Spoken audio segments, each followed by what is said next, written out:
Assalamualaikum warahmatullahi wabarakatuh. Alhamdulillah wassalatu wassalam ala rasulillah wa ala alihi wa sahbihi wa mawalah.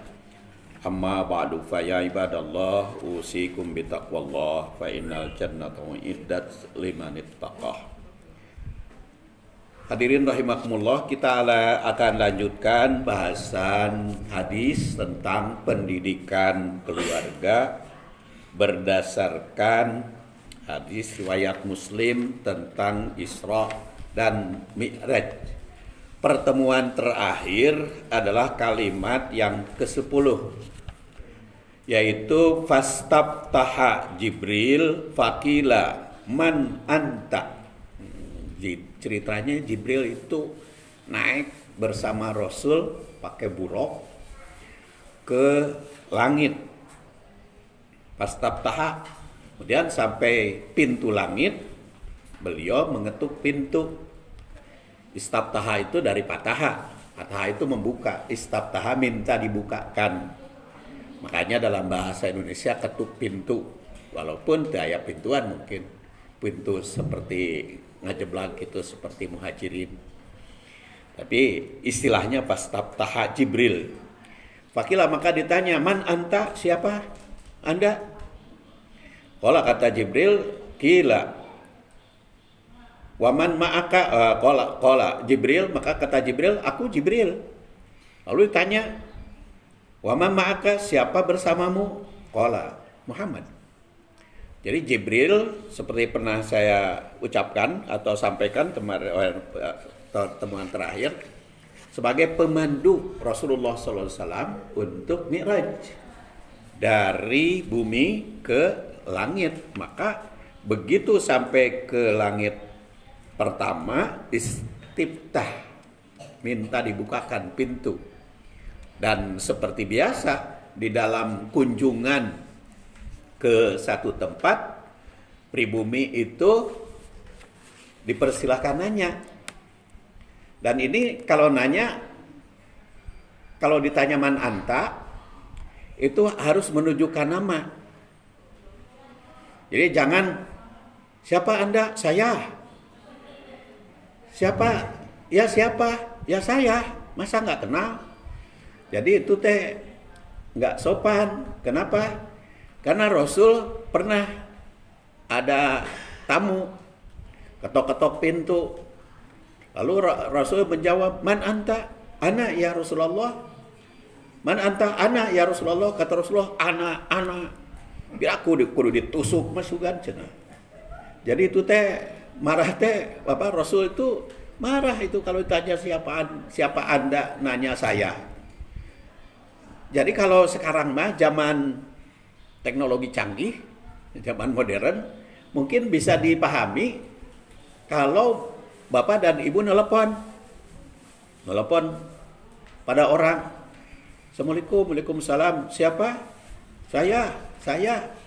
Maka kalau Bapak Ibu nelpon kepada teman, harus bicara, harus nama. Assalamualaikum, saya Saifuddin, mau ketemu si Anu. Jadi itu teh mau menghabiskan pulsa.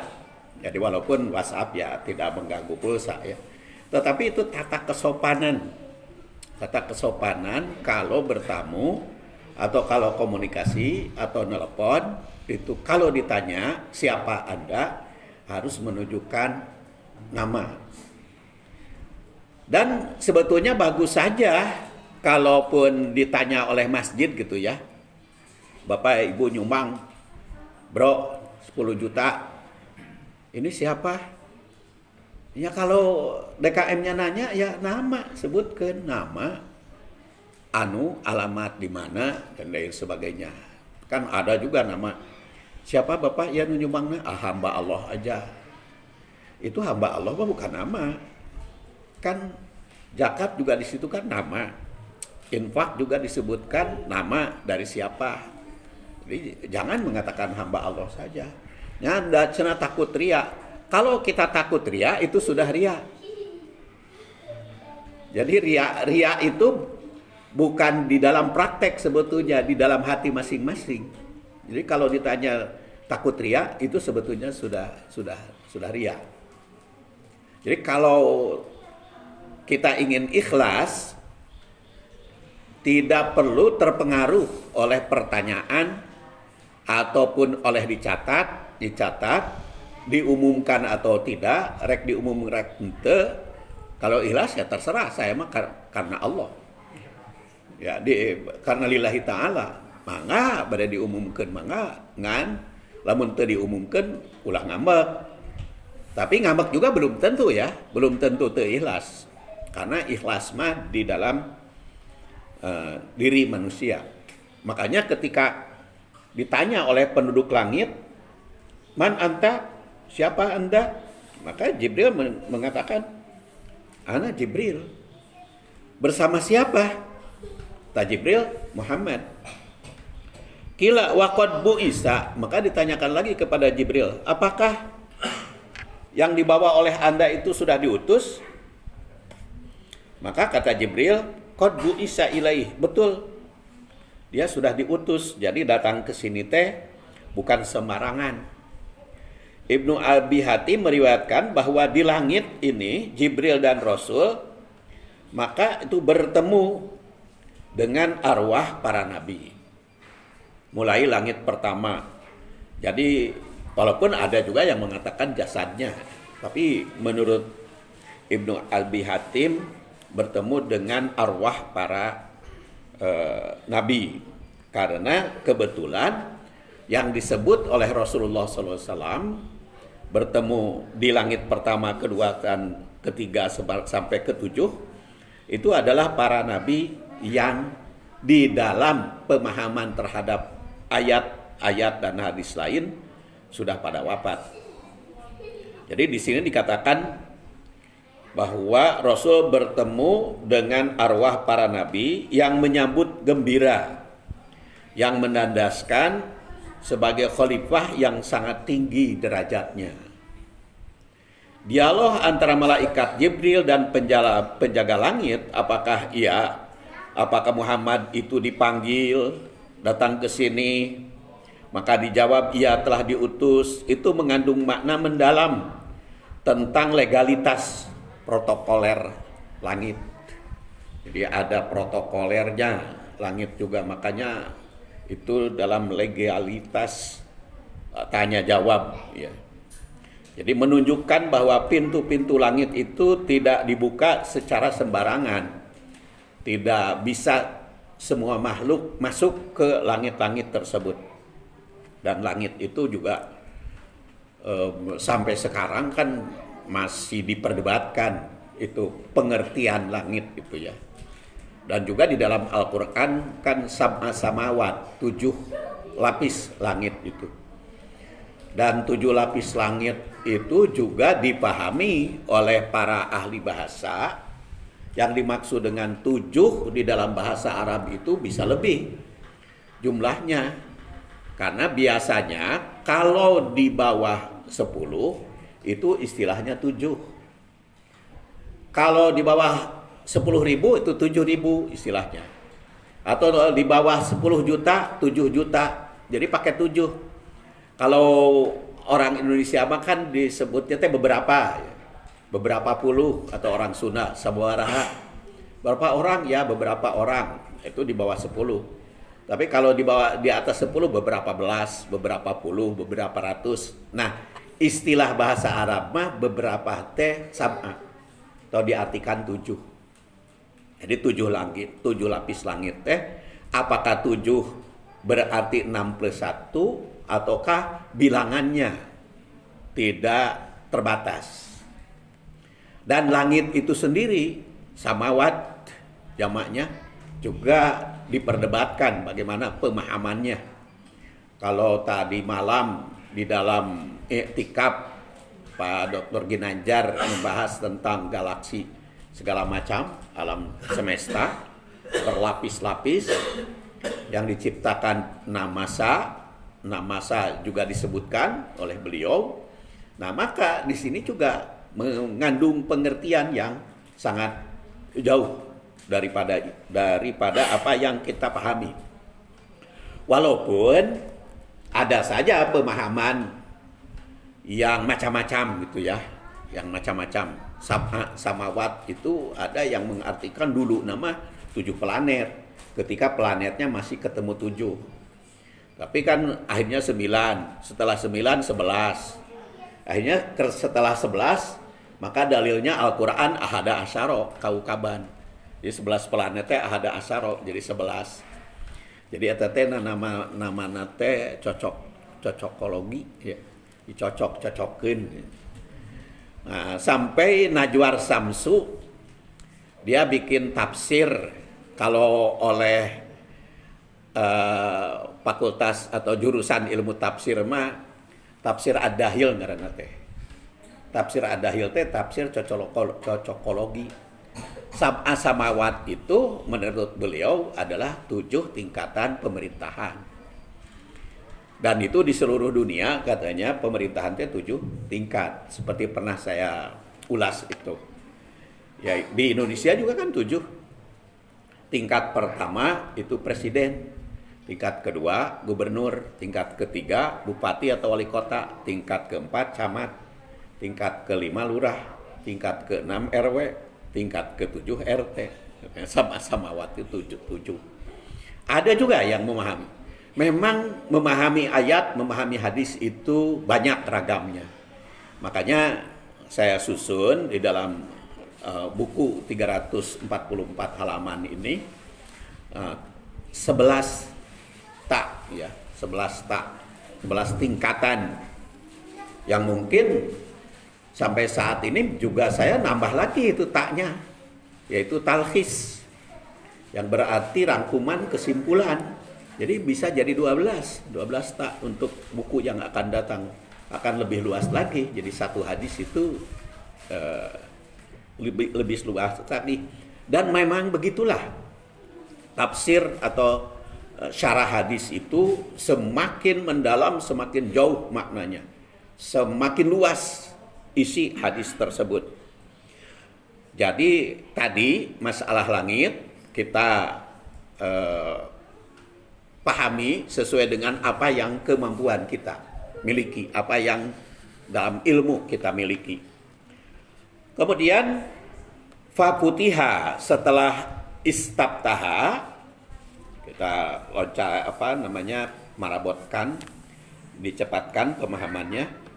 Setelah istabtaha, setelah malaikat Jibril ngetuk pintu dan ditanya, siapa Anda? Saya Jibril. Bersama siapa? Muhammad. Apakah Muhammad itu diutus?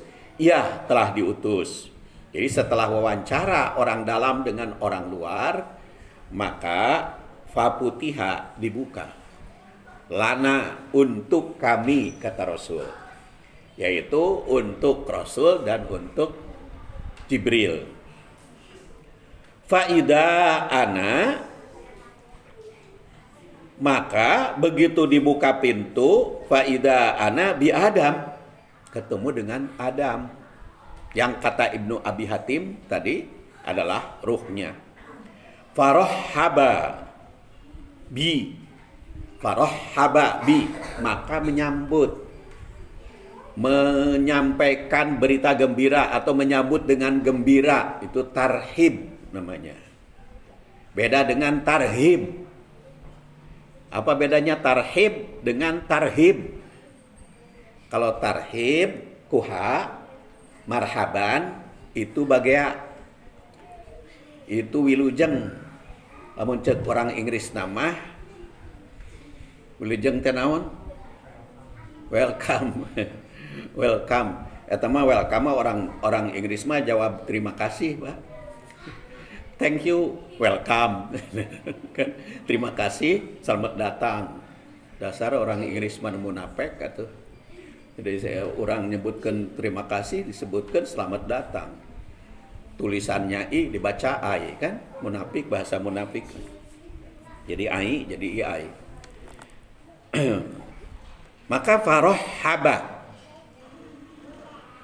menyambut Adam itu bi, padaku. Wada'a, dan berdoa li untukku bi khairin. Jadi menyambut dengan gembira Itu namanya tarhib, itu hak kecil, marhaban. Kalau tarhib artinya nyingseunan.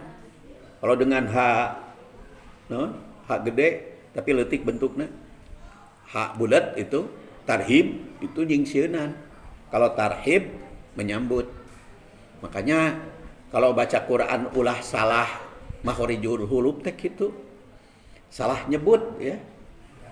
Jadi antara qari'ah dengan qari'ah. Al-qari'ah itu artinya hari kiamat, qari'ah. Qari'ah itu, tapi al-qari'ah pembaca. Makanya salah baca, salah nyebut, salah arti. Itu bahasa Arab. Tapi sama sih bahasa Sunda, bahasa Jawa juga. Jadi kalau salah baca, salah mahraj, salah arti juga kan, antara wedi dengan wedi kan beda. Itu mah orang Jawa katanya, kalau saya wedi dengan wedi. Jadi dalam bahasa Sunda juga banyak ngirung jeung henteu. Marios dan marios. Kalau marios itu artinya meriksa, tapi kalau marios arinit. Jadi itu antara ngirung jeung henteu. Nah, bahasa Arab juga sama. Sini parohaba dan menyambut gembira bi dengannya, wada'a li bi khairin, dan mendoakan kebaikan Adam itu. Dan ia menyambutku dan mendoakan kebaikan untukku. Dalam kitab Ad-Dur Mansur karangan Imam Sayuti diterangkan bahwa antara Rasul dengan Jibril ketika bertemu dengan Adam ini, langit pertama terjadi dialog. Rasul menanyakan siapa yang ada di situ dan Jibril menjawab, dan itu dialog antara nenek moyang dengan penerus ya. Kita tahu Nabi Adam itu kan pengalaman jauh ya. Nabi Adam itu diciptakan dari tanah, min turab. Kemudian berada di surga. Dan oleh Rashid Ridho di dalam tafsir Al-Manar dan oleh Muhammad Abduh, dan juga dikutip oleh Muhammad Rashid Ridho di dalam tafsir Al-Manar, sebetulnya Nabi Adam mengalami hidup di surga, kemudian di surga digoda, lalu melanggar aturan surga yang seharusnya tidak boleh memakan buah, tapi dia memakannya, sehingga akhirnya diusir ke bumi dari surga itu. Menurut sebuah riwayat, Nabi Adam ngagujragnya itu di Gunung Himalaya, sedangkan Siti Hawa di Jeddah, maka disebut Jeddah, dan ketemu di Arafah. Itu salah satu riwayat yang boleh jadi itu masuk Israiliyat, tapi kita tidak bisa membantahnya ataupun tidak bisa menerimanya secara sekaligus. Tapi itulah cerita di dalam tafsir. Maka kembali lagi ke Mas Muhammad Abduh, sebetulnya apa yang dialami oleh Nabi Adam itu gambaran kehidupan seluruh manusia. Dan apa yang dialami oleh Adam dialami juga oleh seluruh manusia. Di surga itu diberi kebebasan, fasilitasnya segala macam ditanggung, tidak usah usaha, itu kenikmatan, dan itu juga manusia seperti itu. Jadi ketika manusia itu jadi bayi, bahkan di dalam rahim, apapun yang diinginkan dipenuhi oleh orang tua. Nah, seperti Nabi Adam ketika di surga, apapun yang diinginkan terpenuhi. Dan kita juga ketika bayi, apapun yang dibutuhkan dipenuhi oleh orang tuanya. Tapi orang tua bikin aturan-aturan, melanggar kepada anak, seperti Allah Subhanahu wa taala memberikan aturan kepada Nabi Adam. Ulah makan ieu, ulah makan ieu. Memang orang tua kepada anak juga begitu, demi keselamatan. Lalu Nabi Adam mengalami godaan, tergoda, manusia juga begitu. Begitu menginjak remaja, tergoda dan mungkin melanggar, maka itu bertaubat. Jadi perkembangan yang dialami oleh Adam itu sebetulnya perkembangan manusia juga. Dan pelajaran yang paling penting dari Nabi Adam, kalau sudah berbuat dosa segera tobat. Dan apabila tobat jangan nyalahkan orang lain. Makanya kan di situ Rabbana dolamna anfusana wa illam taghfir lana lanakunanna minal khosirin.